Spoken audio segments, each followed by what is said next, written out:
Ladies and gentlemen, welcome to The Crossover. Starring Josh Johnson and Chris McGill. Featuring Christina Thorson. And of course, you, the Instagram live chat. Now, sit back and enjoy this week's edition of The Crossover. Powered by Card Ladder. Hey Josh, how's it going? What's up, buddy? A little less red this week, I hope. Yeah, the white background's not helping you. But yes, the color is back in your life. Yeah. Thankful for that, at least. Okay. What's up, chat? All right, let's let a few Must be all that sunscreen you got on today. Did she tell you it got in my eye? Yes, she did. She said you were not happy.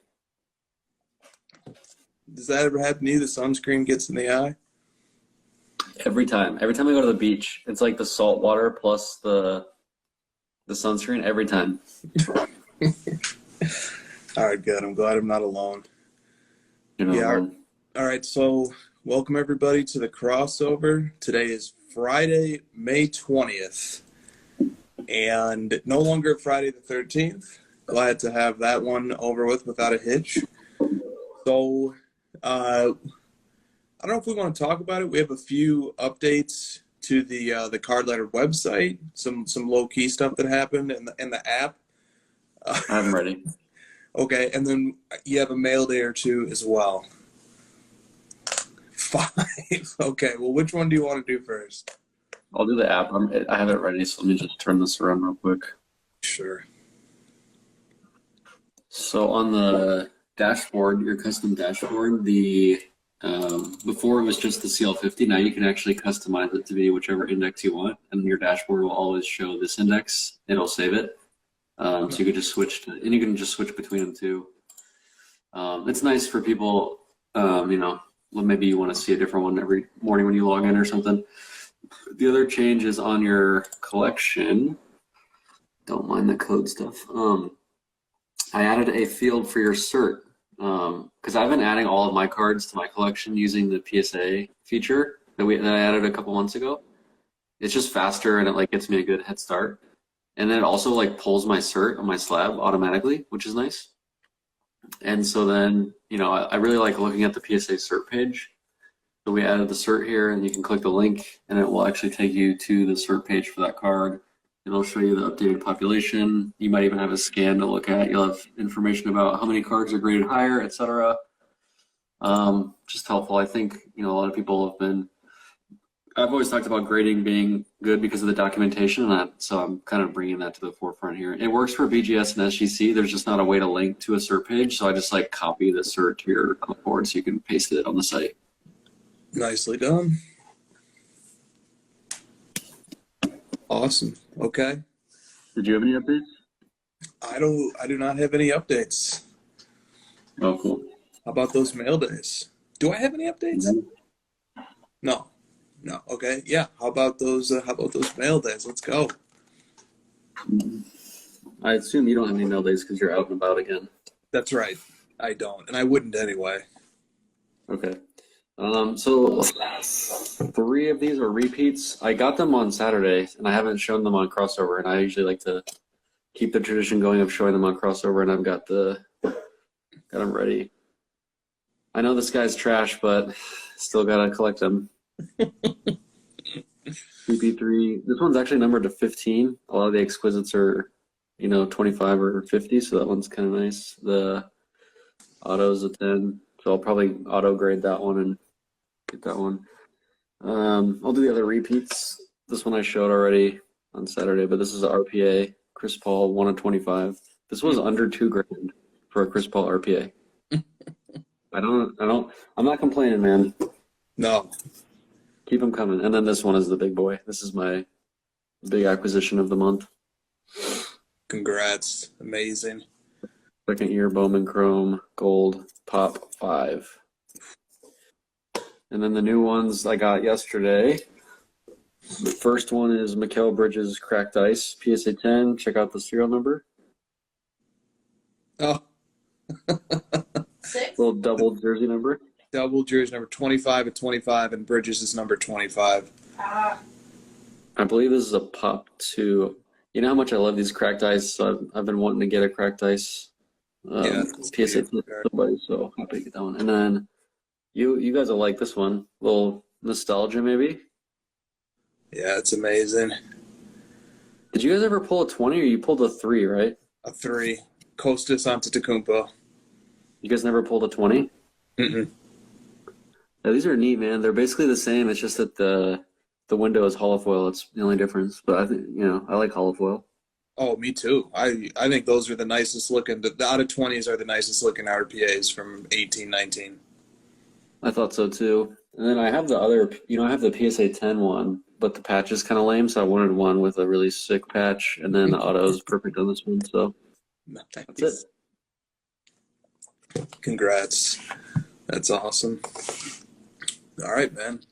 Just something light. We have a ton of questions. Oh, yeah. Lots of really sharp questions. Definitely a theme this week of discussion surrounding the market. So, we got questions on that. We'll try to address them together to the extent that we can. But the first question is a little different. Flippity Flip Card says this question is for both you and I and Christina and for the audience. Ooh. Flippity Flip Cards wants some crossover drinking game suggestions. anytime Chris uses a legal term. Anytime I use a legal term? Okay. All right. But what if they don't know the legal terms? Anytime Chris uses a word you don't know.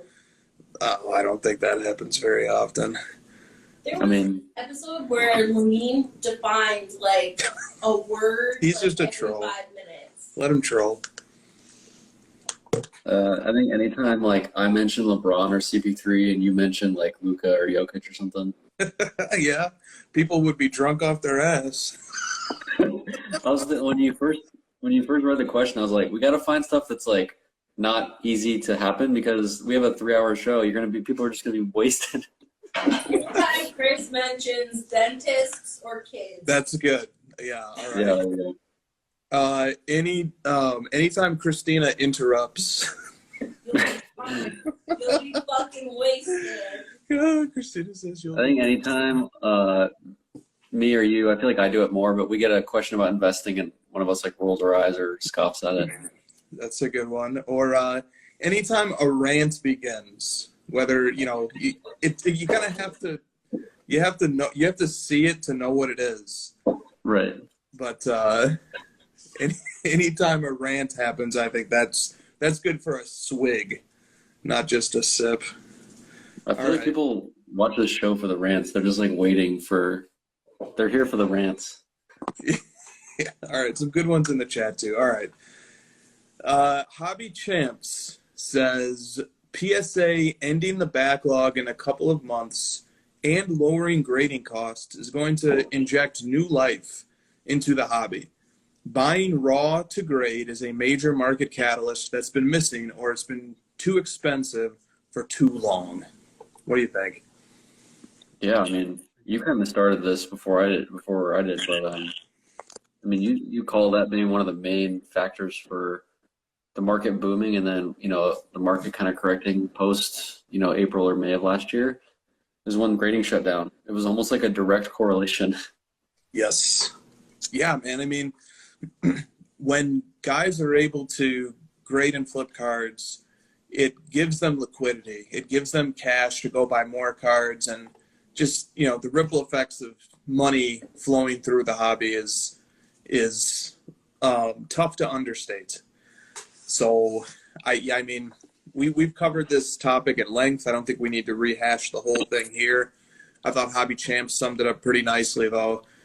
It certainly will be injecting a whole new wave of liquidity into the hobby once again when people are able to grade and flip once more. Okay. Yeah, I think I was going to say real quick that we're all trying to like figure out why the market went up, why it went down, and we're looking to like content, we're looking to all these different reasons. And if you think about like the average person, the average collector that buys stuff on eBay, you know, what would bring them in and what would make them leave? And it's usually like how successful they're being, making money, flipping, grading cards. And that's a big part of that. So like if a bunch of people are just losing money, then, you know, there's no content in the world that's going to keep them, you know. Yeah, 100%. And just kind of a thought that comes to mind, like a direct example of how this kind of works is like Christina and I have almost completely pumped the brakes on buying new products and opening it. And we've completely pumped the brakes on buying raw cards from any platform or from anywhere, just because, you know, the ability to grade it doesn't exist. It's so expensive, it's onerous, and PSA and the other, you know, and BGS too, those companies getting back to, you know, pre-pandemic pricing or something close to it and having a quicker turnaround, you know, that's going to make us feel a lot more confident. We can open wax. If we get a couple of nice rookies, we can send them in and get them graded and recoup a little bit of what we spent and keep the cards that we want to keep. So that's just one example among many others, I'm sure, that are in the hobby. Yeah. Okay. Triple Threat Sports Cards says, in reference to what Cardboard Chronicles posted to his story, is it better to have scarcity over rarity, or vice versa? Is it better to have rarity over scarcity, or do you need both when you look to acquire a certain card? Well, I mean, obviously it kind of depends on like what you're after. You know, the stories I made were an attempt to explain, you know, why we're seeing certain prices go up and down on specific cards. It was just like a pattern that I had noticed. But in terms of like buying cards for yourself, I guess if your goal is to, you know, like make money steadily, then scarcity is going to be the better bet. If you're looking to collect, rarity is a great option because you're looking for things that there's just not that many of. And, you know, if you're looking for the apex, it's both, right? Stuff that doesn't come up also is low serial numbered and is fun to collect. I don't know. It's different than when you're saying, what am I looking to buy, analyzing the market after the fact. Right. Yeah, I don't have much to add to that. I think that's about right. Could we just maybe back up for a second, though, and kind of distinguish rarity versus scarcity? You know, my understanding is that rarity is when there's a very limited supply of something, whereas scarcity is the amount of supply. No matter how limited something is, scarcity is the amount of times the supply of something shows up. Is that about right? Yeah, I think so. Like, because a lot of the you know, rookie cards, RPAs of certain guys, they're rare, they're numbered to 99, but the scarcity is low because they show up in every auction. And same with like some of like the Prism Silvers and Prism Golds and Kabooms I've seen show up a lot. They're numbered to 10, but they keep popping up. But the PMG Greens, there's been like one PMG Green sold. It was a Mark Jackson that's been sold in you know, I can't even think of how one of the last PMG Greens sold. And there's like 110 players in the set. Yeah. So those cards are scarce. You know, a lot of that's due to the fact that they were printed in the 90s. There's all these reasons, but that card versus like a Prism Gold kind of shows the difference to me of what scarcity is. Yeah. Yep. And then, you know, you get these, so the grading scarcity is an interesting part of this discussion too, right? Because like obviously it's hugely important to the hobby. It's a fun part of the hobby too. I think sometimes we don't talk about that enough, that like being able to look at a card and determine how well made it was relative to others in the print run is a fun part of this hobby. And like one sale that comes to mind is one that happened on PWCC Premiere last night.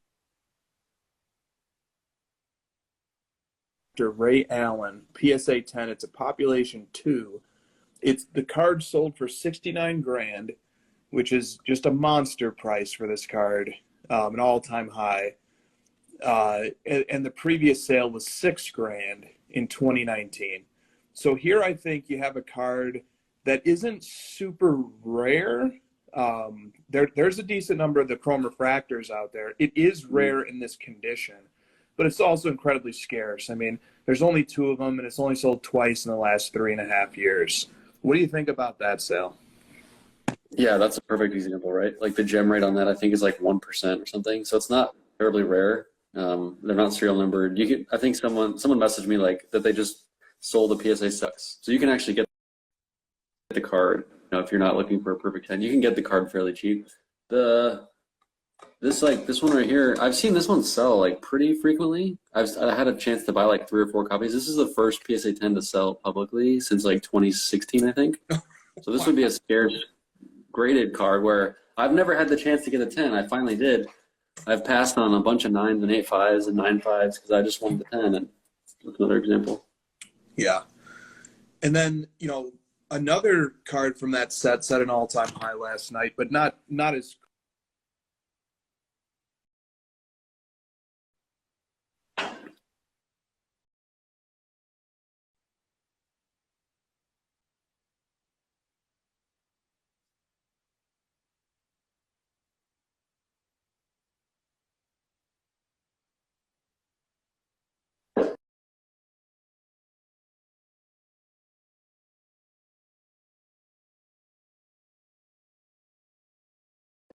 I wonder if my connection's a little bit bunk tonight.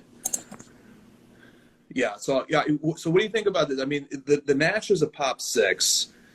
It goes for 19.2. Maybe the Ray Allen was a big outlier. Is there anything we can learn by comparing those two?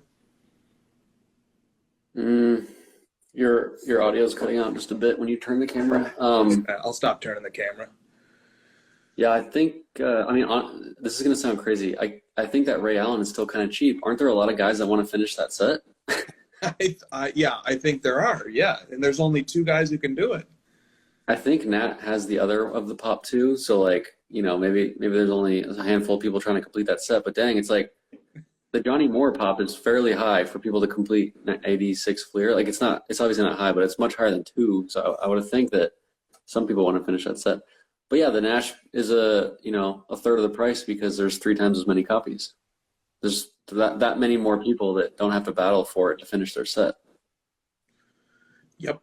And, what do you think about the state of set collecting right now? I know some guys feel like set collecting has never been less relevant than it is right now. But I think other guys are clearly putting sets together, not just, stuff like 96 Topps Chrome, but I'm seeing PSA 10s from 70s and 60s vintage baseball, basketball, and football of pretty obscure players sell for crazy prices when they're super rare. Dude, absolutely. I mean, think of it this way.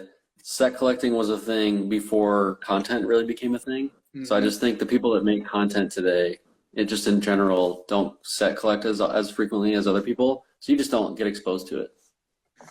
Yeah. Yeah, there's a lot of stuff we don't get exposed to. If the hobby content is the only thing that's informing how we think the hobby culture operates, there's huge parts of that story that aren't being told in the hobby content space. Yeah. You know how, humans are drawn to, like making connections and finding communities of people who, agree with them basically. And it's really hard to find. Obviously, like we have hobby content, we have card shows to, appease some of our needs in that space, but it's really hard to find stuff that is exactly in line with the way that we collect and the way that we share the stories about the cards, because a lot of the content online is, the flipping and deal making process. So but that's kind of frustrating. You're trying to find something that's more in line with what would interest you because to your point, the way that some of the people on content that I was watching this week, they don't do it at all the way I do it. And that's just, that's just the reality. All right. Vinny Slabarino, great name, says, do you think the National will be impacted by the economy? Will there be lower attendance? Will prices be lower? Will the body odor be worse? Thank you. That's from Vinny. And that actually made me go look up what the attendance was in the 2021 National. And the organizers of the National don't publish precise numbers. But there were estimates that were published in Yahoo, in a Yahoo Sports article, that the attendance over the course of the entire National was 100,000 people. And that was the second most attended National ever, trailing only the 92 National. So what do you think? Is the state of the economy going to impact the national on any level? Yeah, I mean, probably. That was right after like the ultimate peak of the hobby, and then we saw the peak of people showing up, and that was peak content, peak Dallas card shows with videographers and stuff. So I would guess that the numbers are going to come down, but I still think it's going to be wildly popular. Yeah. Yeah. Plus the location plays a factor too. In Atlantic City. I like Atlantic City on a certain level. I like how it's on the ocean, and I like the boardwalk, but the city itself and the convention center can't hold a candle to Chicago. So it's more difficult to get to. People don't know what airport to fly into. All the hotels are already booked up. People don't have places to stay. It's just really a suboptimal location given some of the alternatives. Do you agree? Yeah, and I heard a rumor, a little birdie told me that Cleveland might be back in the mix, and that is my favorite location. I don't think you did Cleveland. That's like the ultimate. Oh, okay. Because it's very, very spacious and easy to get to, close to an airport. Hotels are close, and Chicago hotels are closer. You can walk from most hotels in Chicago. I think Cleveland, you have to drive from basically all the hotels, but they're fairly close. Right on. Okay, a little bit of a longer one from Drake's PC, but they're always good. Drake says, my question aligns a bit with Cardboard Chronicles' story today. We are being told, I think we is in the hobby community, by content creators. We're being told that it's a buyer's market and that things are dipping. But every Peyton Manning card that I want to add to my collection is either not available or I have to pay near or above the all-time high. So is the dip more overstated than true? Or should this just give me even more confidence that I'm just buying the right cards for my collection, cards that are not really subject to the volatility of the market? Yeah, I think it's definitely a good portion of that last part there. I think he's definitely buying cards that aren't as susceptible to this market dip. I've just been noticing for myself, like I've been commentating on the dip I've seen on the LeBron Gold stuff. Like it's just dipped really hard. It just has like a lot. And so that's why I've been buying it so heavy, is because I just know that market. And when I see a dip like that, I buy. What have you been noticing on stuff that you collect?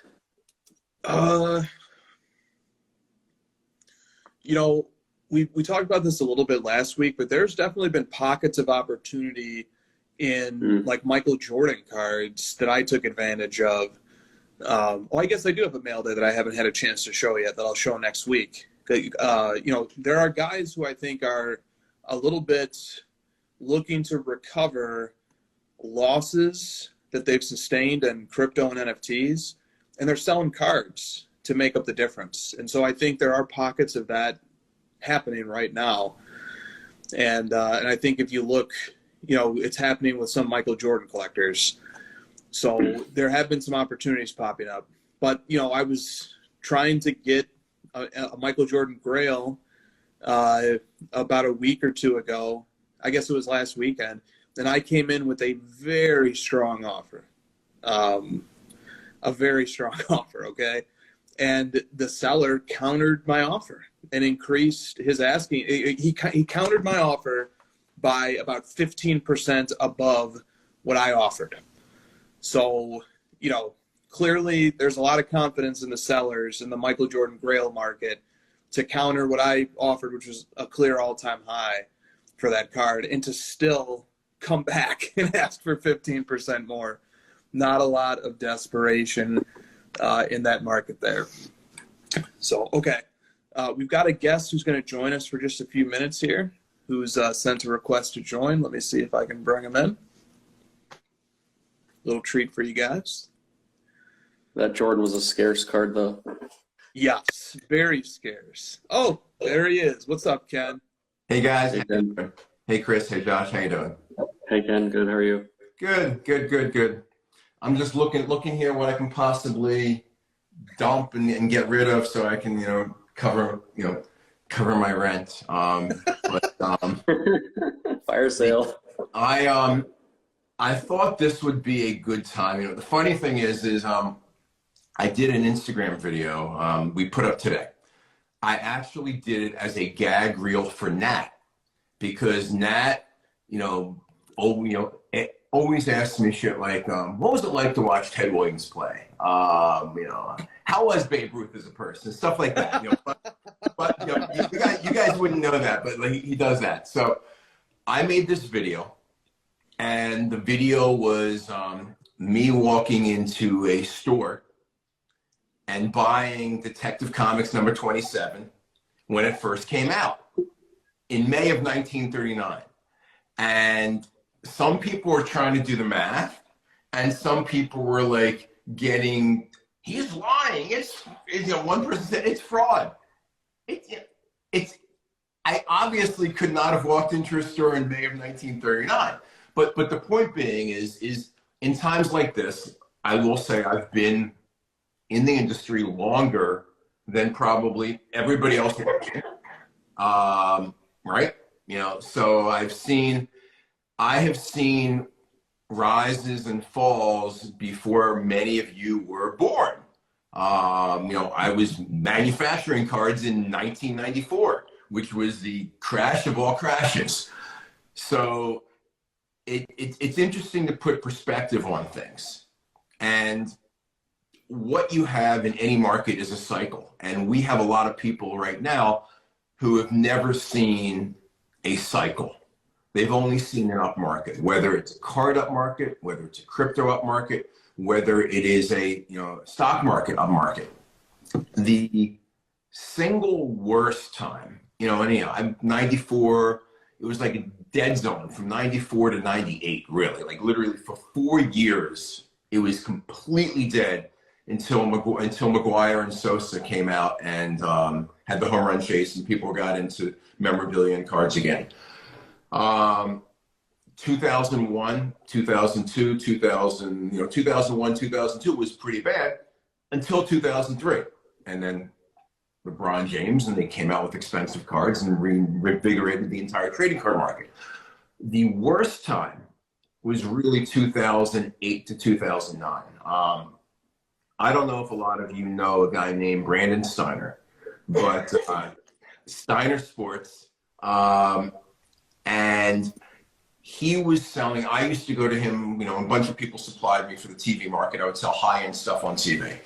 And he supplied me with stuff, as well as many other people. And high-end back then was different than high-end now. High-end back then was like $999 to $3,000. So during that time, he would say, I say, how's it going? He said, how's it going? The only thing I can sell is dirt, like literally dirt. Because he sold back in 2008, the Yankee Stadium closed. He collected all the dirt from home plate, put it in these little desktop things, and was selling them for $19, $29. Okay, what happened was the stuff wasn't going down. People just decided not to sell it. That they just weren't selling it. He wasn't lowering his price. Nobody was lowering his price. They weren't selling. So it's one of these things where the world's not going to come to an end. The stock market's not going to go to zero. I guess if you got Luna, it could potentially, your crypto can go to zero. Okay. If you're Michael Novogratz, you can lose a couple $100 million of Luna and then not worry about it. But it is an opportunity if you have the right thing. Now, right now in the middle of basketball playoffs, I look at this and I say, who's in the playoffs where they can actually matter and do something? Couple guys, to me, where is it? So these are two guys that would absolutely benefit dramatically if they won an NBA championship. Oh, yeah. Tatum and Butler. What's amazing is as good as Jimmy Butler is, this card is sitting at Goldin right now for under $10,000. NT RPA Gold limited to was it 5? This one's limited to 5, yeah. Limited to 5, BGS 9.5. So what I think what the hobby really wants is Dallas to win the championship. I mean, that would be, right? Wouldn't, I mean, you guys wouldn't, but that would be the big event for the hobby if Luka won an NBA title.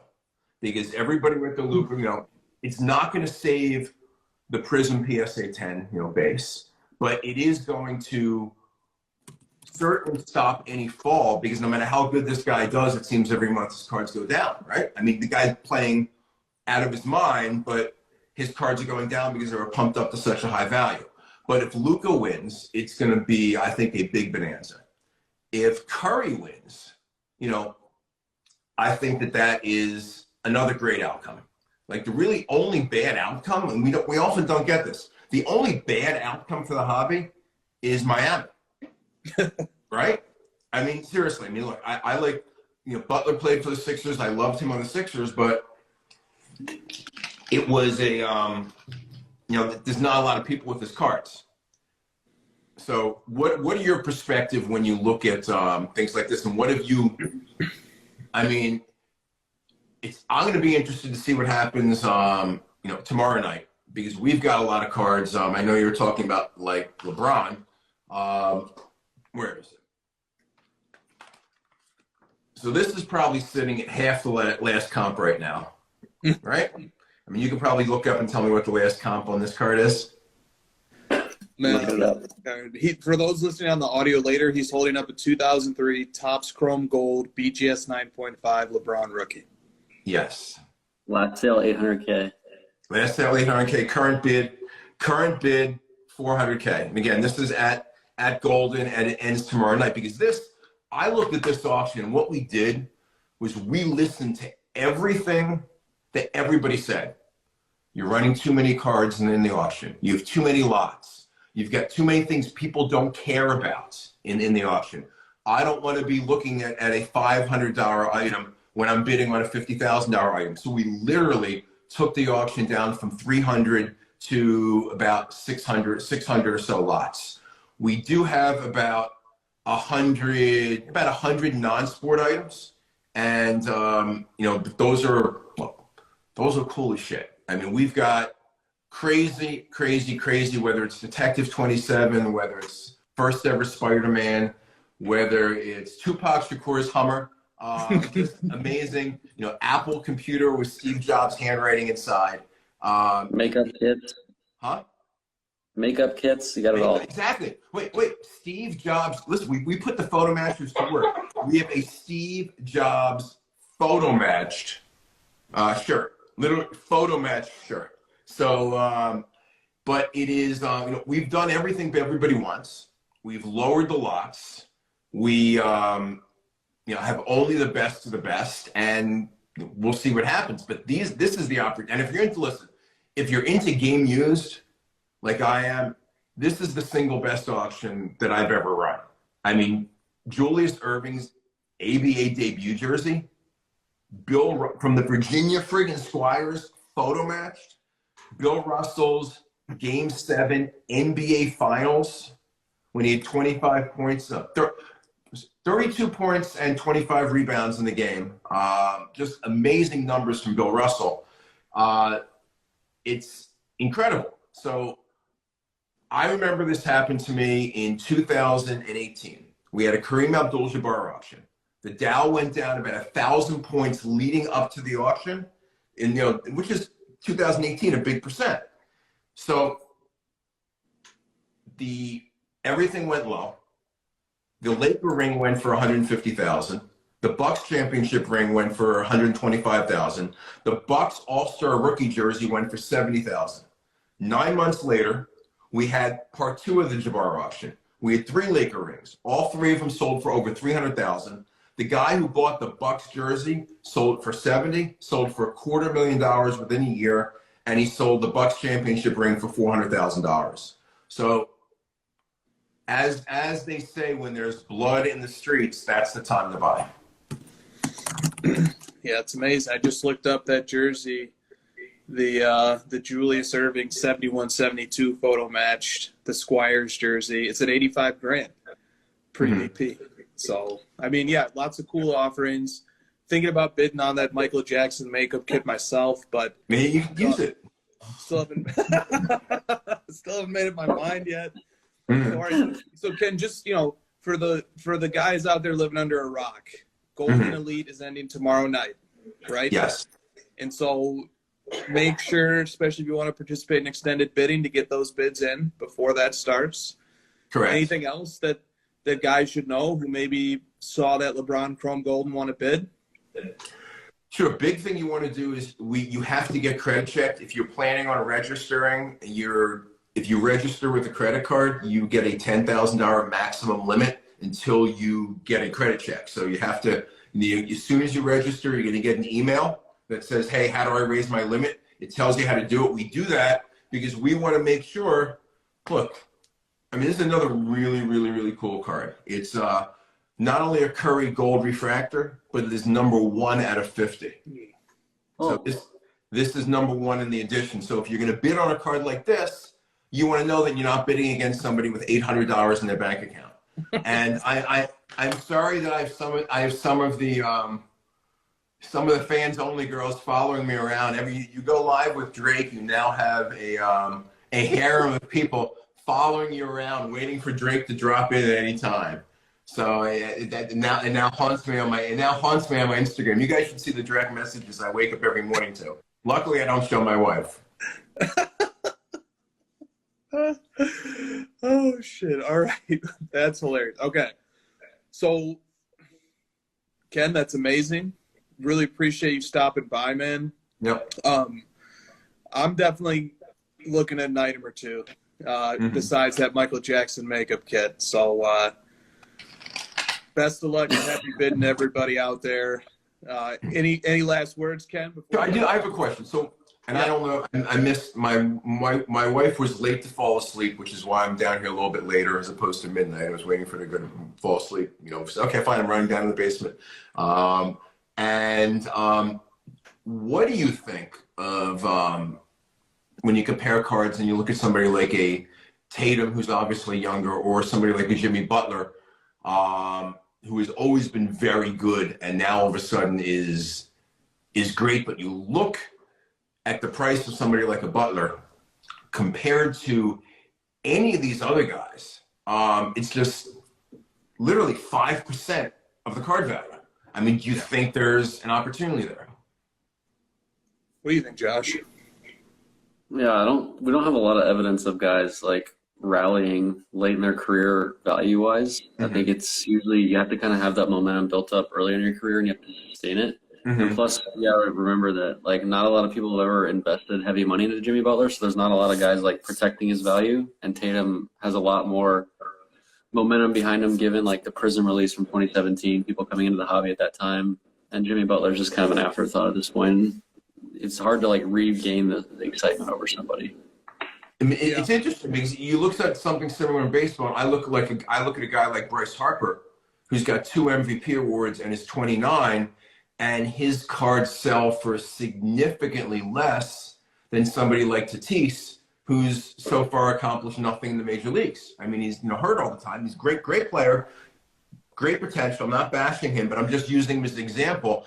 I personally would rather own $1 million in Bryce Harper cards than Tatis, because I know that the guy is a guaranteed Hall of Famer. He can end up winning four cards, but it seems that all that seems to matter sometimes is youth. Yep, I agree. There's a lot of examples. If I wanted a reason to be bullish on Jimmy Butler, it'd be this. Look at what Matthew Stafford did last year in football. At a later point in his career than Butler is in his. Yep. And Stafford's market over the course of last season went up somewhere between 8 and 10 times. I think Jimmy Butler has been very good, but his resume is a little bit sparse. Championship and a finals MVP changes the whole narrative of who he is. So a Miami title, I think, might move the needle quite a bit for Butler. Oh, and by the way, I do want to show 2 things before I go. One is if you're on Instagram, you could not have gone away without seeing this card. By Spinatron. Yep. So Spinatron is schooling us all on that one. Right. Yeah, it's an amazing card. It is absolutely amazing card. The first Jordan 1 of 1 final final floor, beautiful signature.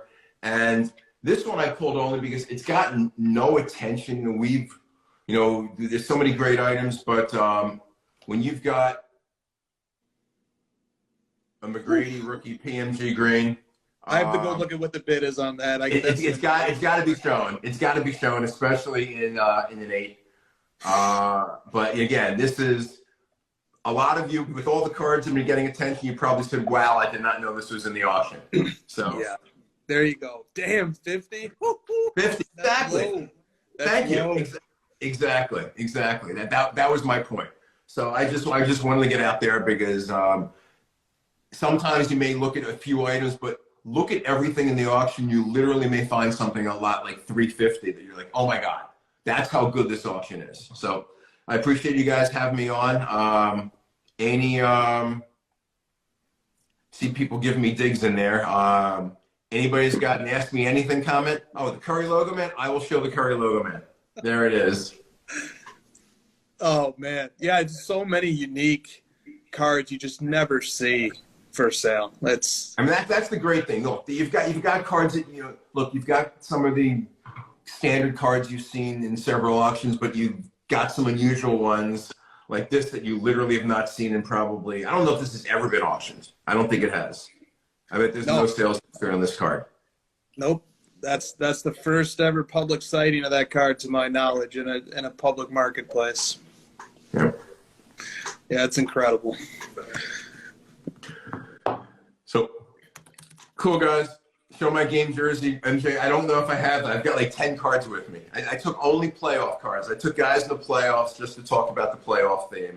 And then with the market and everything, I said, you know, just give some perspective. But you hit it. A lot of people, that's where the term throw the baby out with the bathwater comes from, is that when you need to raise money, you sell the good with the bad. You do, right? Is Tupac's Hummer in your garage by chance? Yeah. How does that get delivered? How do you get that to the winner? Like, what do you do? They fly out and drive it home? Big Tony drives it. No, we use a truck transport. So it's a truck transport. Although I will say, we have been using a lot of security lately. And not only is it good for high-end cards, it makes great TV too. So we'll see. Nice. All right. Well, thanks a lot for joining us, Ken. We'll all be watching. The whole hobby's going to be watching the auction tomorrow night. So best of luck. Great. Thanks, guys. Enjoy. Talk to you later. You can. Bye. Nice. Always love when Ken graces us with his presence for a little while. And some great cards for auction on Goldin tomorrow night. So we had a big auction last night, and tomorrow night's even more loaded. All right. Cards and Candy 911. Bring us back, baby. Back to the Q&A here. Cards and Candy 911. Simple question, but a good one. Are collectors the main buyers in the sports card market right now? Right now or always? Always. He says right now. So the word main is the key word there. Main, right. Does that mean the highest volume or the most important? I think here we mean not most important, because we would all agree that collectors are always the most important buyers. Volume. Here the question is, are collectors the ones shelling out the most money for cards right now, and have the investors chilled out? No, because the high-end stuff is just, you know, it outweighs everything else so heavily. It's just like, who's buying these $1 million cards? If you want to go down this path with this question. So I still think it's probably more investor type stuff. There you go. Fair enough. Okay. JGP Collectibles says, has Card Ladder ever thought about filtering indexes based on population count? So you could have a high-end low population index, a high-end high population index, so on and so forth. That's a great idea. We should just do that, right? Is there any reason not to just do it? No, it's niche, I think. you know, it's a little like if we have that index, then it raises the question, why don't you have indexes B, C, D, and E? Yeah. But I think it's a terrific idea for an index. You know, with indexes, I mean, can you ever have enough? Can you ever have enough indexes? No. Well, how about I make those three, you and I take a look at them, and we'll go from there. That sounds good. Okay, there you go, Jose. All right, Ben X Crunner 1 says, have you ever given up on trying to buy a grail that is within your budget, but you haven't seen it for sale and there haven't been any leads for years? Never give up. I can just say, okay, so Christina has a story about this. I can just tell you, yes, Ben, I have. I've been living this nightmare for 2 years since I've been, well, I don't know how long actually. I've been trying to track down the Christian McCaffrey Prism Black Rookie 1/1. I can afford it. I've wanted this card forever. And yes, Ben, I've been there. But no, I have not given up. I'm still just holding out hope. Yep, we're 6 years into a 45-year collecting career. Don't give up. Nice. There you go. Say that one again, Josh, because it might just go over some heads, and I think it needs let's bring it back. You and I are 6 years into a 45-year collecting career. This isn't sports. We got a long window here. We're like the John Daly of collecting cards. We'll be here late into our, later years enjoying the hell out of it. So just, it's a marathon. Yeah. You guys are going to be doing crossover on your deathbeds. I don't hate that. There could be worse things. I don't want to jinx Christina's journey. Stop, okay, stop. I'll just stop. Never mind. I'm just going to say never give up. Christina just says never give up. What percentage of your day, just a regular day, just average day, do you spend on cards? Like thinking about them or, posting or talking to people about it? All of it. 98. All of it.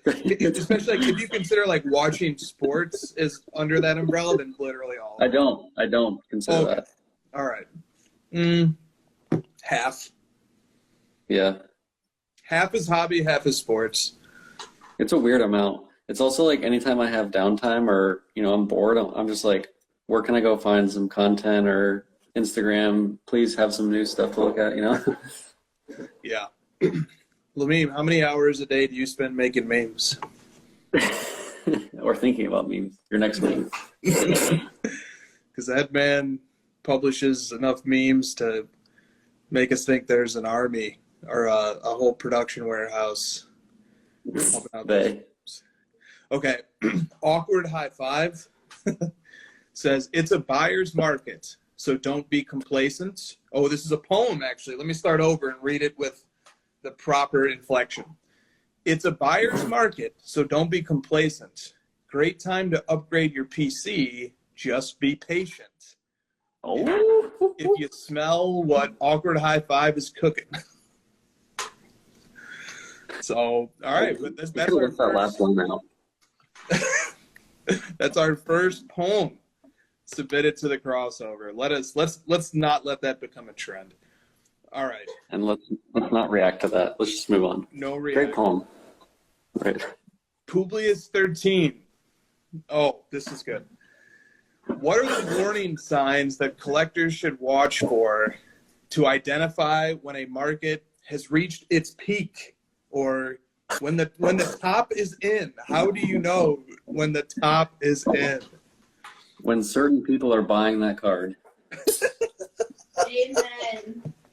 Dude, that's the one. I got so many replies to that story post that you guys, I'm not going to say it here, but you know what I'm talking about. Mm-hmm. Yes, I do.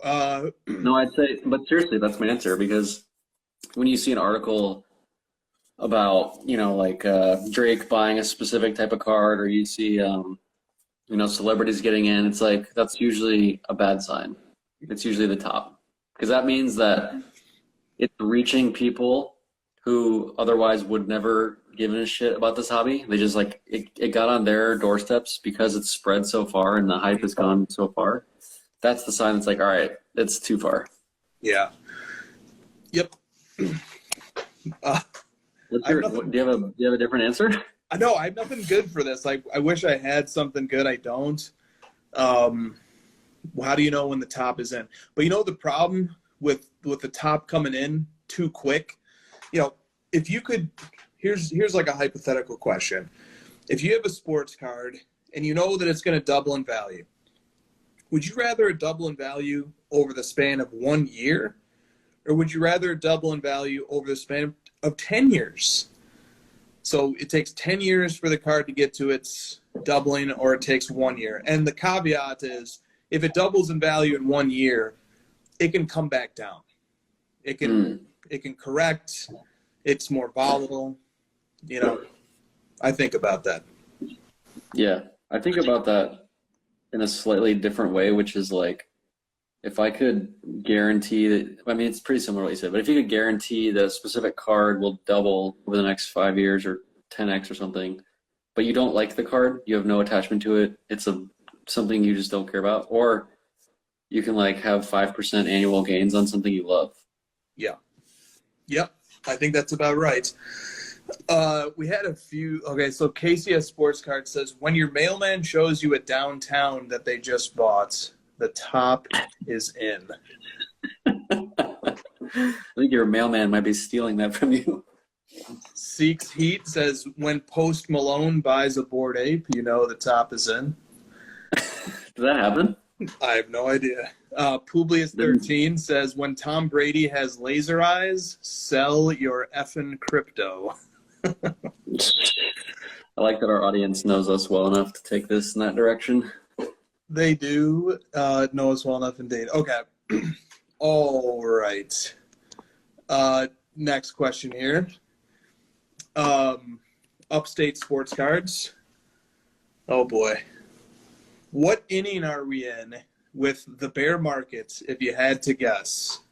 Thanks for the kick-ass content, as always. If you had to guess, it's always the second inning, dude. Yeah. Yep. Second when in doubt, is a because great answer. it's always second because the goobs are thinking in their heads, they're like, first is just too drastic. I'm not going to be that greedy and say it's first, but I really want to emphasize how early it is. Let's go second. Yeah. Bear market, to me, we are in a bear market. We are in a bear market in many ways. In fact, like a crash is considered in other contexts to be like a 10 or a 15% pullback. And we've certainly seen that, if not more, in at least certain parts of the market over the last month or two. But to me, the word bear also has a qualitative meaning to it. And the qualitative meaning is panic or, pessimism or fear. And while our markets have pulled back, so, not all of them have, but some of them have. The Luca market is down 25% over the course of this year, to give an example. But I don't have pessimism about it. I don't have fear over it. I don't, as the collector of him, I don't feel those things. If anything, if we don't want to use Luca, we could look at John Morant, whose market has pulled back a bit here recently as well. I've never been more bullish on John Morant than I am right now.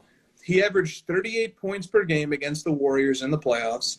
In these playoffs, he proved that he can close in the fourth quarter and make big shots when the game is on the line. His market is pulling back, but as a player, I've never been more bullish on him. In his collectibles, in his cards, and as an industry, I don't have pessimism or fear about my passion, which is the hobby. So the word bear market, I think it misses something. That's just what I think. Yeah, no, I get you. I mean, and to further drive the point that you made, the bear market sort of has been tied to the stock market, and we've been scolded for comparing stock markets to card markets. So you guys are baiting us into this bear market shit. But also, bear market in general is like, It's like a stock. It's reserved for stock terms where like the majority of people are, you know, buying puts and buying things going down instead of buying things going up, and we don't really have those correlations. And also, this is a collectible space and a hobby, so there's always going to be a pretty large portion of people that are going to buy and be happy no matter what direction the market's going. They just want to buy and collect. Yep. I know that's really hard for people to wrap their minds around. That like some people actually just buy this stuff because they love it, but it's real. Yeah, apparently that's a very difficult concept. You've triggered a small rant. All right. Oh God. So take a shot. A small rant. Get your drinks ready. This won't be a long one. Oh, good. That's what she said. When it comes to using the paradigm of the stock market and stock market analysis to understand a collectibles market, which is sports cards, and to say things like sports cards have no intrinsic value, because by the definition of what gives a stock intrinsic value, such as the ability to increase revenues, the ability to pay a dividend, because those particular facets, that narrow category of properties doesn't belong to cards and it does belong to stocks, to then dismiss cards is full, full cloth, whole cloth, not having intrinsic value. That's a fundamental misunderstanding of what a collectibles market is and what drives a collectibles market. The stock market is driven by an investment-only hypothesis. I'm buying a stock strictly for the purpose of generating a passive income off of it, whether it's from dividend payments, whether it's from the stock appreciating, or whether it's from flipping the stock in the short term. That's the stock market paradigm. The sports card paradigm, the sports card collector, even the investor or the flipper or the dealer, they are not purely motivated by how much passive income they can generate off the collectible. That's not the impetus to buy a card. The impetus to buy a card is a world apart from that. It's because nostalgia. It's because sports. It's because you like art.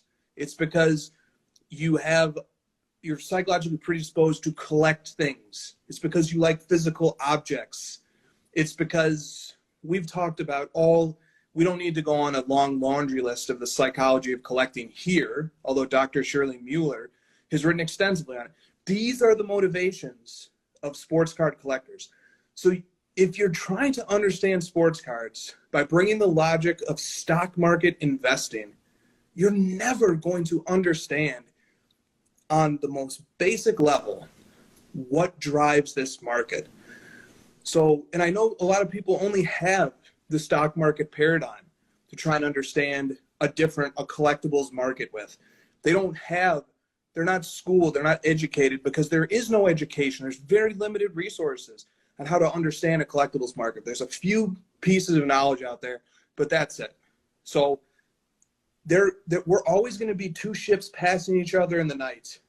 If one of those ships is a Wall Street perspective and the other ship is a collectibles market perspective.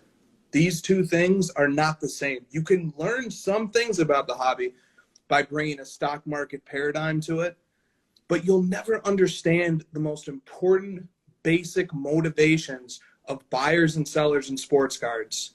You'll never understand it if your only point of reference is the stock market. Done. Boom. You said impetus twice, so that's 2 shots for everyone.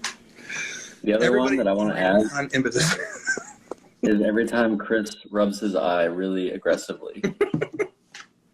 It's not like a quick. It looks like you're gouging your own eye out.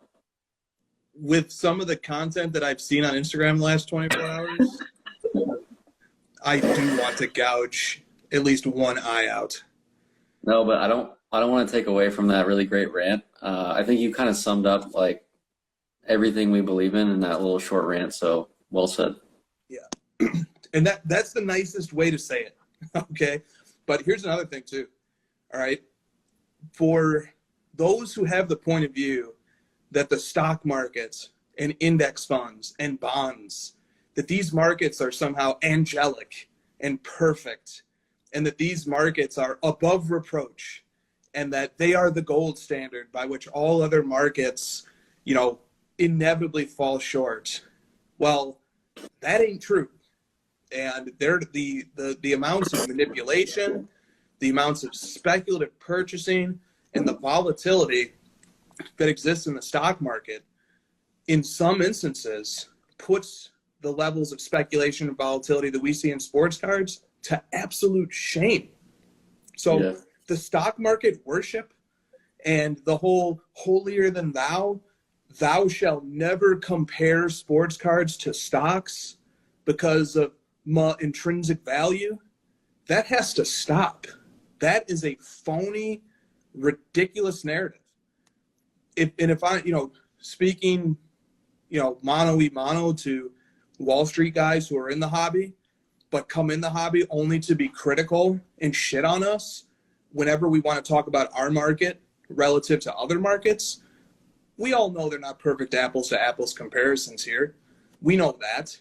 But by the same token, we can still talk and compare our markets to stock markets from the point of view of appreciation and performance with all the caveats. We understand that there's seller fees. We understand that some of the profits captured in a sports card transaction go to somebody other than the buyer and the seller. We understand all that. We know it's not a perfect apples to apples comparison. But that doesn't mean that we're going to stop making the comparison. Somebody out there has to put a spotlight from the point of view of economics. Somebody has to put a spotlight on the appreciation that has happened in the sports card market over the last however many years, 5, 10, 20, however far back you want to look. It's an object of empirical study, and it's a valid thing to talk about. And I don't know why people who are coming from the Wall Street background or the stock market background, I don't know why they are so insistent on policing and shutting down the comparisons. We know they're not perfect, but we're going to keep making them because there's something interesting going on there. There's a story worth telling there. All right. That's it. That's all I got. You have anything on stocks? No, I mean, you said it all. There's nothing else to add. All right. I like buying cards. There you go. Okay. Let me live my life on my comparisons and my market analysis. If you don't like our content, just don't watch it. I don't know what to tell you. Just don't watch it. Someone posted now that I've gotten all the market analysis, I'm gonna go back to whatever. It's like, okay, fine, then just don't watch it. I don't care. I've put my mute function to great use over the last few months. Yes, I agree. Yeah, and look, all right, no, I'm done. If this topic comes up again in later weeks, we'll have more on it. I'm done for now. Okay. Brendan Ryan says it's a hostile invasion of mutant Wall Street shysters. Is there like a single target that's easier to go after than like Wall Street people that scam the country out of money? How ironic is it that it's the Wall Street guys who are lecturing down on us as if we're just these peasants in the public square and they are the holders of all that is right and moral, and how ashamed we should be that we dare take notice that card prices have changed and that we have the audacity to put it on a graph. How dare we do this? And to compare it to stocks? Oh, that we are all going to hell upon our first step forward in purgatory. God or whoever is deciding is looking at us and saying, you put a sports card price on a graph and you let stock market bros see it, you're going to hell for eternity. Wall Street people, y'all aren't the moral arbiters of anything. Can I have one other small, very small tangent rant off of yours? Yes, rant. Why does everybody talk about liquidity like it's this big, amazing thing? Like, oh, until we get liquidity in the sports card market, we're all screwed and we can't make a real market. How is that good that you can have something liquid like Tesla stock that goes down 7% every day because it's so liquid. It's so liquid that you can sell it and it can crash so much quicker. Yet some of these sports cards that are scarce and are illiquid seem to keep going up. How is liquidity? I keep hearing that. You know what I mean? Like, what is, I don't know, I've never understood that. Like, oh, we'll never be at a place where we can truly like appreciate our market and understand its value until there's true liquidity. We've had like 7 marketplaces name themselves liquid because somehow that's good. I love that take. That's such a contrarian but clever take. Is like, wait a minute, why is the unstated premise that we should all worship at the altar of liquidity? We should. New auction house arrives. Solid marketplace. Where your card, we will never sell cards. It'll just be with you forever. I guess that's what Card Ladder Showcase feature is, right? Because it's really not an engine for any transacting whatsoever. It's just show what you have. The solid marketplace. All the cards that I have are not liquid because I'm not, like, one, I'm not selling them for the most part, and two, like, it took me 3 years to find them, and now that I finally have them, they're locked up. Yeah. All right. Damn. Liquid is milk. Milk cards. Milk is a liquid. There you go. There's the connection. We do have liquid cards. All right. If you have a Zion Williamson 2019 Prism Base PSA 10, you can throw that thing up for auction with whoever you want to, and you can predict with a high level of certainty what it's going to sell for when the auction ends. That's a liquid. Yeah, I guess like, and that's like the opposite of a card that I'm interested in because it's the opposite of why I got into a collectible space, because I'm in a collectible space to buy things that are collectible and desirable and hard to find and rare and scarce. Like, these are the terms that sort of connect with me and why I'm doing this. It's just very odd to me. We've talked about this on previous episodes. If a card is available on eBay or at auction at any time, it's a turnoff. It's an anti-motivator. It discourages us from going out and trying to acquire that card. This goes back to the bottom line of my first rant, which is the things that motivate collectors, such as illiquidity. Illiquidity can motivate collectors, because what we're basically saying is we don't want liquid cards. We don't want cards that sell 24/7 on a never-ending worldwide marketplace. We want the opposite. We want stuff that's impossible to get. And that's a primary motivating factor behind price in the sports card market that is the complete opposite of what people want in the stock market. So, I guess. All right. Level Up Cards says, when looking into that Flair Showcase Legacy Collection, that particular set, does it matter to you what row it was? So, for example, do you think row 0 still command a premium for Legacy Collection? I'm sorry, do you think row 0 still command a premium despite all the Legacy Collections, regardless of 0, having the same print run? So basically this question is saying, why is row 0 worth more than row 1, 2, or 3, even though they're all, in 97, 98, they're all out of 100, in 96, 97, they're out of 150. Why is row 0 more valuable? Well, I mean, people like the first of things, first of all. It's the lowest number. It's the first in the set. And I think they're nicer looking than the other ones. I mean, I think you might like some of the other ones better. Correct me if I'm wrong, but I like the row 0 ones the best as far as aesthetics. Mm-hmm. So probably some combination of those two things. Yeah, and plus, in either year, the row 0 base version is short printed relative to the other rows.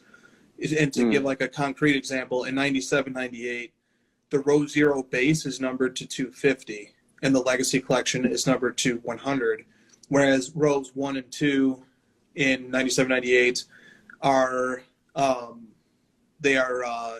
not numbered at all. So True. If you wanted to get the base version, it's more readily available. And so, I think that factors in here.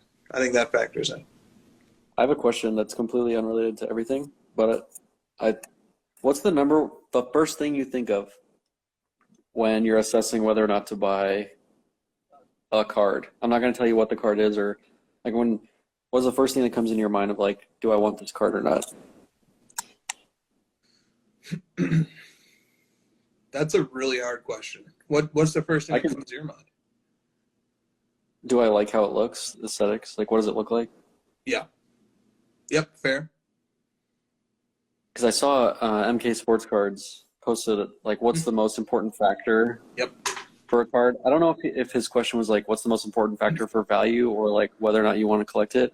Aesthetics was, like, number 3, and I just thought that was surprising. I thought that would be number 1. It's like, historical value, rarity, I think was number 2. I think historical value was number 1, or historical significance, which, those always come after. Like, if I don't like the look of it, I'm not even going to start down the path, right? Like, I have to check that box first, and then we go through the rest. Yeah, his point of view is that historical importance is the number 1 factor. Mm-hmm. That Which trumps the rest. But there are wrinkles in that, right? Like if you have 2 cards of equal historical significance, then maybe aesthetics can be the tiebreaker, or something. But his point of emphasis is that the historical place of that card in the hobby canon is the number 1 determining factor. I think that's where he's coming from on that. Yeah, I mean, I just said aesthetics because like I got into this hobby because I liked looking at. I thought the cards were cool looking. I enjoyed like seeing the different designs and styles and photography and stuff. So like I just have always started there. Yeah, aesthetics is certainly not a bad North Star when you're trying to navigate this hobby. Not always, but usually aesthetics is going to be a pretty good predictor for how desired a card is. Not always. What was your answer to his poll? Well, I already knew that he wanted historical importance, but I think I agree with that, actually. I had a big decision to make not long ago when I decided to get involved in the market for a new player. And the card I ultimately went with is probably not that player's best looking card, but it probably is their most significant card. And that tipped the scale for me. Yeah, when you say it that way, I was more thinking like aesthetics is the first barrier it has to cross. Mm-hmm. Like it has to have a 0 to 100. It has to at least be a 75, and then I'll do the rest, and then I'll start. But you're right, the historical significance of that card far outweighs the aesthetics. Yeah, yeah. I guess so aesthetics is a necessary condition, but not a sufficient one. Yes. But there are really good-looking cards that are just not valued at all, right? And I won't. Yeah, you're right. I would ignore those. Yeah, I have a Christian McCaffrey PC full of really good-looking one-on-ones that nobody cares about. So obviously, there's not one that can just live on its own. You need a mix of the other ones. I was kind of curious of what you're the first thing that crossed your mind. So if I'm walking a card show floor, I come across a card that I'm not familiar with or something. It's just like you said. If it doesn't reach a certain level of eye appeal, I'm not even looking any further. Thank you, Sal. I'm trying to find stuff that's highly liquid so that I can move it the next day. Right. All right. What's the letter? What's the letter? What's the letter? L. All right. That's Real Bulls fans. All right. Lingua Sports Card says PSA Authentic Slabs. Almost bought one of those yesterday. PSA Authentic Slabs. I've never really heard anybody say that they like them. Are there any situations where you would prefer a PSA Authentic Slab over a numerical grade? No. Nope. None. 0. Woo. Easy enough. I'm right there. What about you? You almost bought it, and what were you going to do with it? Resub it. Well, but for real, would you rather have a PSA 1 or authentic? Ooh. What? The only reason why this is a tough question is because a lot of times, this card that I was looking at yesterday, it's a PSA authentic, most likely because the submitter put like min grade 8. Right. So this might be like a 6 or something, and I will take a 6 over an authentic. I'll take a 4 over an authentic. But Okay, so the Jordan Red. Would you rather have the Jordan Red be authentic or 1? 1 for sure. Because when a Jordan Red is authentic, that's yeah, there's a certain context to that, that's a little worrisome. What's that context? That the card might have been altered. Yeah. Whether colored or trimmed or something like that. Man, yeah, you're right. The context on that is like a PSA 1 red PMG is pretty awesome, actually, because it's like those cards came from such cheap packs that it's just really weird if it's a PSA 9 to me. Yes. It just doesn't make any sense. And those, as I've said on the show before, those cards flake so bad that like it just doesn't make any sense to me that. Yep. So to have a 1 or a 4 or a 5, it's like kind of adds to the provenance of it a little bit for me. Right on. Okay. Let's go on. This is a lengthy question from mostly 90s basketball cards, but it was so this one. Yeah, it was so well thought out, though. I'm just going to read it because it makes some great points. It's very creative. All right, so most of 90s basketball cards says, as much time as I spend thinking about certain individual cards that I want to acquire, I probably spend almost an equal amount of time considering the shape of my entire collection. And there are ways that I visualize this. Okay, so he is visualizing his collection. So I often think of my collection like a tree with different branches, and sometimes branches off of branches. So I might have a Milwaukee Bucks branch with Giannis and Kareem branching off, or a 90s basketball branch with different sets branching off. But another possible visualization is a city skyline, with each card as a building on that city skyline. And acquiring a skyscraper grail makes me want to round out the skyline with other tall buildings nearby. Each of these visualizations of my collection steers me to strive for some level of balance and completeness of each category of my collection. So what is the shape of your collection? How do you visualize it? Do you think about it in a certain way? Am I really weird? Have a good weekend. I now move that we, in 2022, start the crossover awards at the end. In December, we do a crossover awards, and it's, the only one I can really think of is like best question, and that one is early nominee. Great question. Very creative. No, I just like the way he's thinking about it. I'm going to go with the tree. I like that tree analogy for myself. I think of it that way, where it's like, you've got different pieces. Like I've got the Penny Hardaway, the LeBron, the Chris Paul, the Mikal Bridges. I've got like the Suns sort of branch over here. I've got sort of like my 90s nostalgia branch. I kind of like that. And they sort of, you sort of need like, I hate to take the tree analogy further because it's getting kind of weird, but like the roots of it or whatever, where you start and then you sort of like have it grow and stuff. Right on. C. Keith says his visualization is a middle finger. I actually went more with the city skyline vision. Mm-hmm. And then there is subcategories. There's organization within the city layout or the city grid. So you've got like Midtown over here, that might be one player. Then you've got downtown over here with the tallest skyscrapers. That's another player. And then you've got this up and coming part of town that, you never know which way it's really going to go, but you're building it up and you want to see. And then you've got like the rundown part of town. That's the McCaffrey PC right now. So you've got these different parts of town, and I like thinking about the different grails.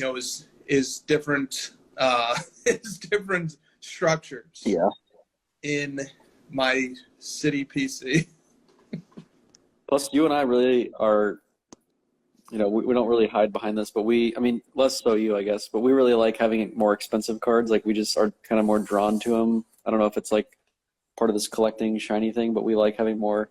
So the skyline of like, all these super tall buildings where we're trying to build this massive city out of all grail type cards, I think is an interesting thought as well. Yes. Sweat 47 says, be right back. Got to go get my urban planning degree before I buy any more cards. Yeah, so you know why I like that city metaphor as well is it puts me at ease about the fact that there are that there are people out there with much more impressive and better cities than I'll ever have. You know, there are New Yorks and Hong Kongs and Torontos already out there. Okay, those are already out there. My city will never develop to that level, but you know, I'm okay having would be a good example. Like I wouldn't even put myself in. I'm okay having like a small little town. Like I'm okay having a small town with a couple nice buildings in it. No, I'll help you. I'll finish this for you. You have a stronger connection to your hometown, your own city. Even if it's not the best, you like yours the best because it's your hometown. Exactly. All right. Don't you like your PC better than – isn't your PC your favorite PC? Well, that's what I'm saying. Even though my town might not have the biggest, most beautiful skyscraper, it might not have the best layout, but it's where I'm from. It's what I like. You know, I'm okay having, you know, a town that has a population of 50,000. Right. Okay. My city has my Chipotle right by my house, and it's just perfectly plain for me. You feel comfortable going out at night in your city. Yep. You're not afraid to walk around. Yeah, that's true. Okay.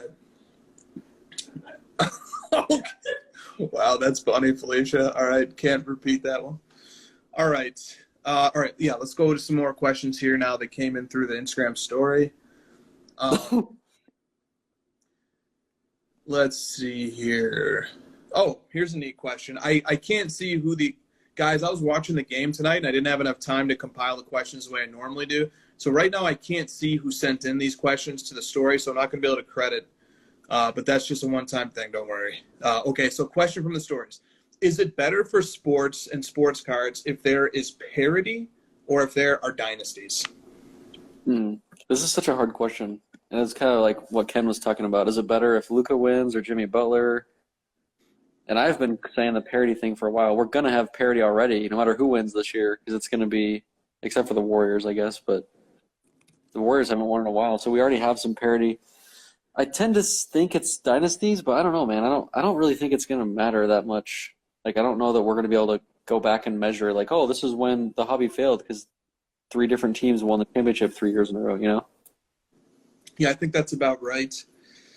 The worry, though, to do a callback to something that came up a little earlier, the worry, though, is that what if you end up with a hobby that's a bunch of Matt Staffords and Jimmy Butlers?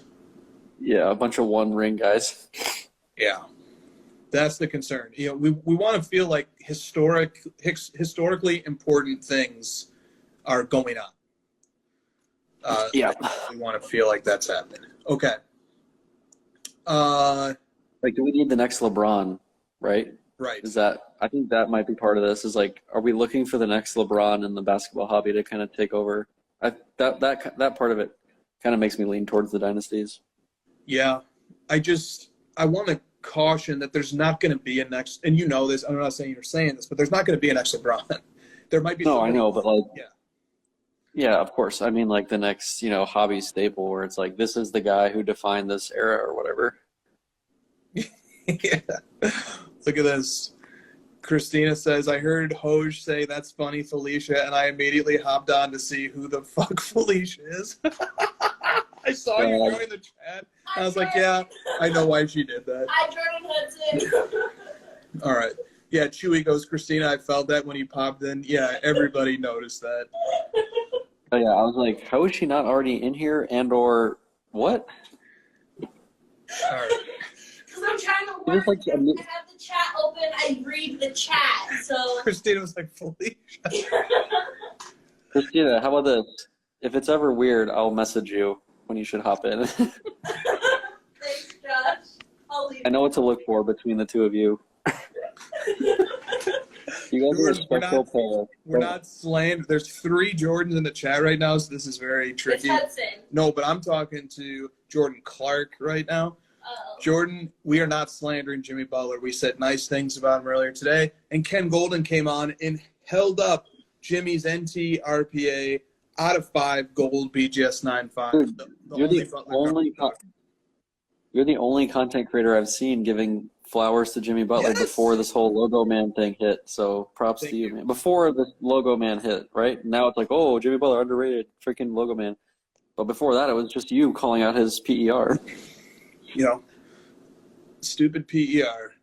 Okay, so Prism Gold, Jimmy Butler PSA 10 sold for $29,000 last night with PWCC. His rookie Prism Gold. What do you think about that? This is still one of my favorite topics, but there's like just a bunch of cards that I just wouldn't mind owning, even though they don't fit into any of my boxes. That's one of them. Like, I just wouldn't mind owning that card. It just is like, oh, it's a great player. It's a gold Prism rookie. It's the first year. Like, it just checks so many boxes where it's like, yeah, that's a cool card regardless of who it is. Yeah, that'd be like when you're driving into a city and you haven't quite gotten to the city yet, but like in this suburban area, there's this random ass skyscraper that's there. That would be like the Jimmy Butler Prism Gold. But that random skyscraper is like some like famous designer or some like architect from your city that like Right. they gave him a building and let him build it, even though no one's really using it. Exactly. Okay. Let's get to some more questions here. We're taking this thing way too far. So many good. Okay, so this question I liked. We'll answer it very quickly. What is the highest level of card letter value accuracy that you hope to achieve in the short and the long term? You know, whatever it is, it is. The object of card letter value is really not to be perfect, because that's not a realistic object. That's not a realistic goal. There's too many variables involved in the sports card market to be able to peg a precise value of what something is worth. Instead, the only purpose of card letter value is just to be a tool or a way of thinking about value in the absence of recent sales. That's it. But whether that card letter value accuracy is 65% every day or 85% every day, I almost prefer 65%. I don't want there to be a tool that, as a collector, I don't want there to be a tool that is able to perfectly predict how collectors are thinking and what they're doing. It takes away some of the magic, some of the fun of the negotiation and the excitement of sending an item to auction and letting it run and seeing what the market bears. I mean, with all that said, obviously the formula, the approach was designed to try to approximate the most accurate price possible, but it never will be able to. That's not, in my opinion, that's not the right way to think about it. What do you say, Josh? Yeah, I'm with you. As long as we stick to some really basic principles, which is that we're using science, logic, reasoning, engineering, math, as long as we're like rooted in those, and then also that we publish the results of how we got to those numbers and how we came up with these formulas, as long as we do that, we're kind of bulletproof, in my opinion. And that's the way I'd like it to be. But as far as like, would I like it to be closer? You know, you and I have had private conversations. I would like it to be closer to what, you know, the mindset of like how a collector gets to that number. And that was kind of the grade ratio value that I wanted to release. And then, you know, we have some other ideas internally that we haven't, just because, you know, it doesn't necessarily move the needle much. The other thing I would say is that our big thing is more about our goal, really, at the end of it, is like, you know, our mission statement, if you will. We don't really have one, but if we did, it would be something around like making the hobby fun for people and keeping them engaged in it long term. And so whatever we can do to like serve that mission statement and goal, and I just don't see how, you know, getting the perfect card ladder value does that. I think it's more about teaching people how we got to that number, and then also like giving them the tools to arrive to their own number when they're negotiating, making a deal. I think is more important. Well said. It's kind of a fine line, but you know, at the end of the day, card ladder value is just one way of thinking about what a card is worth. Yes. Yeah. I was just gonna say, like, we can use, like Josh said, like we use math, science, logic, but to a certain point, you can't predict human behavior. And that's what collecting actually is in a market. And that's like what markets are. Like stock markets can't actually predict either. Like, so you can use your magic tool to come up with a number, but that doesn't mean that that's actually what that card will perform at when it goes to auction on a public platform, because human behavior cannot be predicted to a scientifically acceptable percentage that would give you the correct number every time. There you go. It's just bullshit. Okay. All right. Everybody drink. All right. We have Did you see my story about the Chris Paul thing? The Chris Paul Gold 2006 Topps Chrome? Yes. I thought it was it's like a silly thing. It's just my card. I was after it. It's just like a selfish example. But it just kind of proves the point that we're all making here, which is you can never predict what a card like that's going to do. It's a PSA 10 Pop 2. He just got knocked out of the playoffs. So you're thinking oh, this card's going to tank and all Chris Paul's trash and he's overrated and all this. And then somehow, out of the nowhere, a second-year random-ass card sells for way over what I thought I was going to sell. How did that happen? Well, because, you can't predict things like that. 2 people wanted it, and that's the way it is. Boom. Amen. All right. Next question here from the story post. Was PWCC premiere last night a true indicator of today's market, or was it an outlier? What are we saying that? Dang, are we saying that? I don't know. That's what are we saying, was it an outlier because stuff went low or something? Was it an outlier because stuff went high? Because it was a mixed bag. An Aaron Judge card sold for $324,000 last night, and that premiere. That Kareem.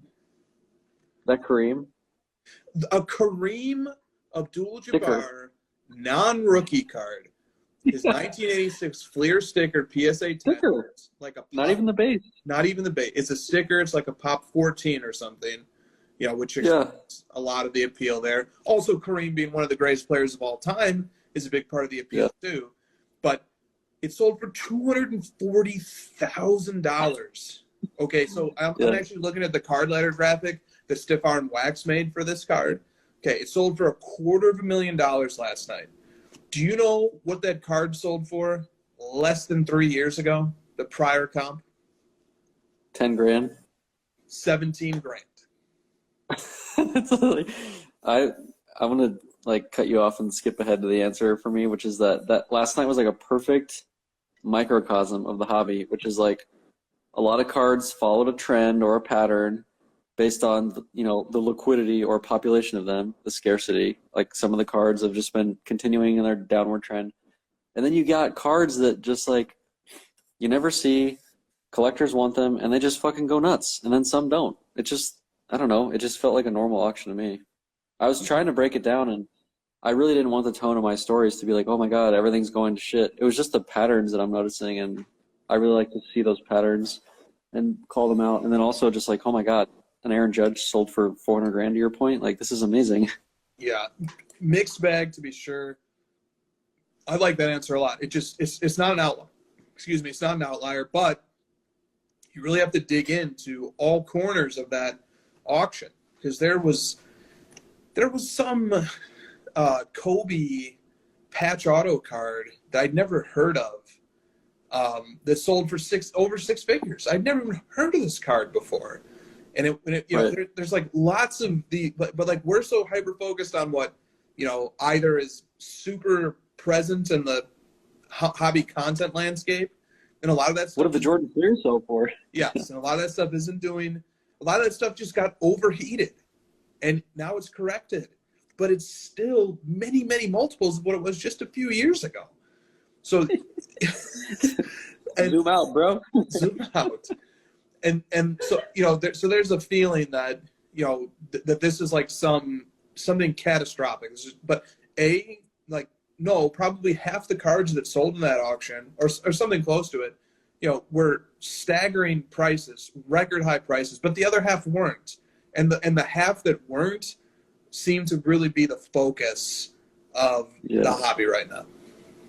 And I even to be honest, when I tried to make my patterns emerge with some of my card examples in that story post bonanza, even some I would try to make a point with the card, and I'm this one doesn't line up. It should. It's a you know, it's a common-ish card and it sells a lot, but it didn't. It bucked the trend. It went up. So I can't even use this as an example. There's a lot of that I excluded because it didn't make the pattern I was trying to show, you know? So it's just, there's always outliers. Yeah, and so another one that came up, there's a question about it. The Moses Malone rookie PSA 10 sold for 20 grand. So here's the trajectory of that card. And this is the hobby in a nutshell. This is why when guys try to bring the stock market logic to this, it's almost laughable. You can learn some things from the stock market, but tell me how any of the theories of the stock market would explain this. The card sold for $12,000 in August of last year. It sold twice for $100 grand 2 or 3 months ago. 1 month ago, it sold for $90 grand with Robert Edward auctions. And then with PWCC last night, it sells for 20. Okay? Which one's the outlier? Which one's the real price? What happens if next time it sells for 60 and then it sells for 10 and then it sells for 80 and then it sells for 30? Because it could happen. If you don't have 2 guys who want that thing bad and there's 36 of them in the population, you can have that happen. I know that I tease you a lot because that's part of my, you know, sarcastic sense of humor. But like, you got so much content out of that Moses Malone sale, and then it sold for 20, and your response last night to me was, "Well," I was just like, "That was such a good response." Like, well, there goes all that. Oh yeah. That it also harkens back to the scarcity rarity thing a little bit too, because how many is 36 when you're talking about Moses Malone? 36 PSA 10s. How many is that? Is that a lot? Is that a little? All right. It seems like it's rare. It seems like it's, but not rare. I don't know. I don't know. Yeah. Yep. My bars just dropped. Okay, they should be back now. All right. Yep, I just saw a raccoon walk by the glass here. Like 5 minutes before we went live, I had to pick up a toad out of the kitchen to put in the backyard. So.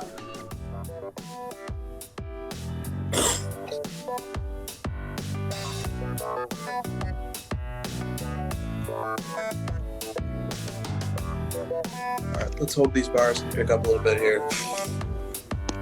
There we go. Okay, good. I think we're back here. I think we're back in action. Okay, let's go to another slide. We're reaching the top. A lot has changed since Card Ladder began. We started with 500 cards in our database, and now we have over 3 million cards and over 30 million sales. For anyone asking who is the best, we putting our hands up. With Card Ladder's sales history feature, we have virtually every card in our system. If the card you are looking for ever sold on one of these platforms, you can find it using Card Ladder's sales history, and you can add a card to your collection with just one click. My time, none of you people can tell me to stop. Plus, every card, no matter the last time it sold, has an estimated value that we calculated using our state-of-the-art player indexes. Unlike other apps, when you see Card Ladder's verified checkmark, that means a researcher personally vetted each and every sale. We know what it takes to be reaching the top. We know what you want, because Card Ladder was created by collectors for collectors. Know what it takes to be reaching the top. Join the innovators, not the imitators. Card Ladder 2.0, constantly innovating. Try it for free. See why Card Ladder is the industry leader in sports card data. We know what it takes to be reaching the top. Card Ladder 2.0.